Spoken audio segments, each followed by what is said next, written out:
All I could think about those first 2 years was the nose. And then all of a sudden, 2 years later, I paid a death claim. And I took that widow, that check. And I said, man, this stuff really works. If it hadn't been for me, that lady and those 2 children would have had to live on $15,000. Now they got $150,000. Thanks to me and my concept and my business and my toughness, they got a fighting chance. Listen.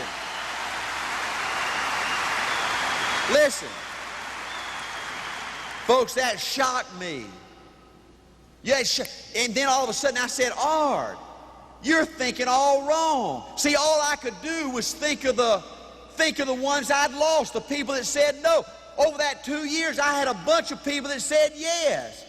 But I couldn't feel good about the yeses because all I thought about was the dadgum no's. I used to keep a little old pad, a little notebook. And on every page, I'd put the client's name, the wife's name, the kids' names, what he did for, business, what he had and what I sold him. I had a whole notebook of dadgum clients.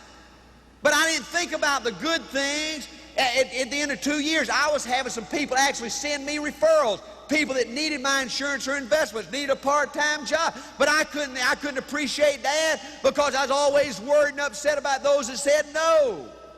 I looked at my income. I was making money.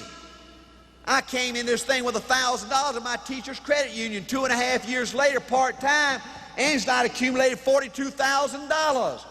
My folks didn't ever have money like that. I didn't know nobody ever had any money like that. But I couldn't appreciate the dadgum money I was making because I kept worrying about the no's. I kept worrying about the rejection. I stayed upset all the time. Then all of a sudden I said, all you can do is all you can do.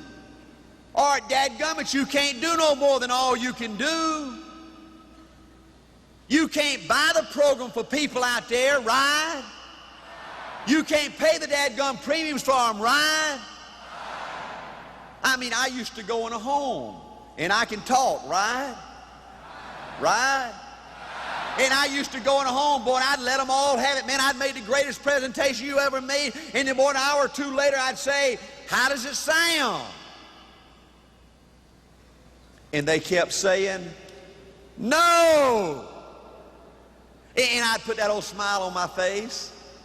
And I'd say everything you're supposed to. I'd say, Bill, it's been so great knowing you. I love your wife and your children. Never change your mind. Give me a call. You ever need life insurance? Great. Give me term insurance. Give me a call. You ever want an investment? You ever need a part-time job? Give me a call. And I'd hit that door. And before I hit that door, I was already criticizing myself. I said, Art, you are such a dud. Why didn't you say this? Why didn't you answer this way? Won't anybody buy from you? Why don't you just admit it? You're a dud. Throw in the towel and go back and coach football for a living. But then 2 years later I said, Art, you've been thinking all wrong. You ain't no dud. You making money, right? You got term insurance, right? You got a good mutual fund program, right? You ain't no dud.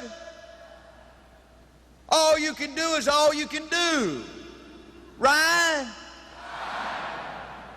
Now, if you go in and you talk to this coach, he's a good coach, he knows a lot about coaching, but he don't know nothing about financial services, right? And if you walk in that house and you know, you've done your research, you know that term's better than whole life, right? And if you walk in there and term's better than whole life, when you walk in there and you own term, and this guy that don't know nothing says no, does that all of a sudden make whole life better than term? No. Does that all of a sudden make you a dud? No. Took me 2 years to figure that out. I said, Art, all you can do is all you can do, right?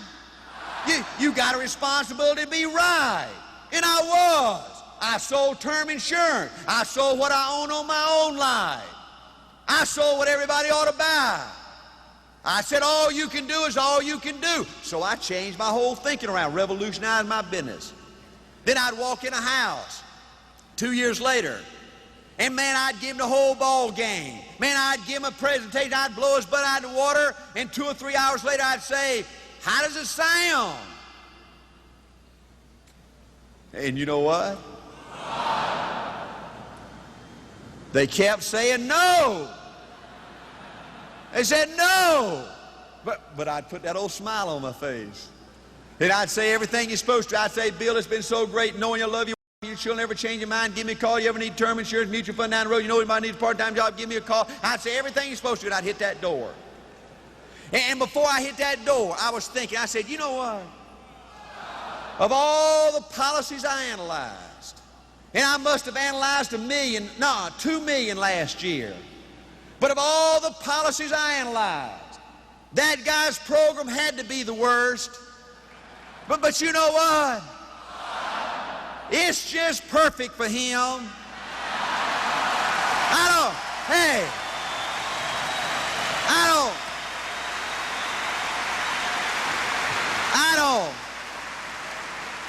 I don't even like you no more. I don't want to see you again. What a dud. And then I went into management. For the next 2 years, I started recruiting people. And I'd go out there and I'd recruit this coach, and boy, he was all excited, boy, and he was full of vim and vigor like me, boy, and I used to love talking, boy. I'd call him on the phone, he'd say, man, Art, this is great, I just love this business, I just hate fighting those agents, I just love it like you can't. And then all of a sudden, one of his clients said no. And I called him on the phone, and it sounded like a different person. He'd say, well, Art, I just don't know, I thought I liked it, but I just don't reckon I don't reckon I'm a salesperson. You know, I reckon I'm just going to have to throw in the towel. And I'd say, Art, you are such a dud. What is wrong with you? Want anybody just throwing a towel and going back coach? And I'd keep on going. I'd recruit this another coach, boy. And I'd bring him to a fast start school or super seminar like this. And he was so excited, he was bouncing off the wall. He was walking 4 feet off the floor. And he said, man, Art, I love this. I ain't never seen nothing like A.L. Williams. What's the next step? And I said, well, what we got to do, we got to go get somebody to go talk to, you know, let's make it. And he says, wait a minute. Wait a minute. You mean talk to somebody? You mean sell something? You mean insurance? What would my wife say? What would my mama say? It's okay for somebody like you, Art, to do this stuff, but not me. And I'd say, Art, you are such a dud. Won't anybody believe in you? Why don't you just admit it, Art? Just throwing a towel and going back and coach football for a living. But see, folks, I found out that all you can do is all you can do. And if you sell what's right, and I did, and if you offer the right kind of opportunity, and I did, that everybody's not going to buy, and everybody's not going to come to work, but enough are for you to become wealthy. All you can do is all you can do. All you can do is all you can do. But all you can do is enough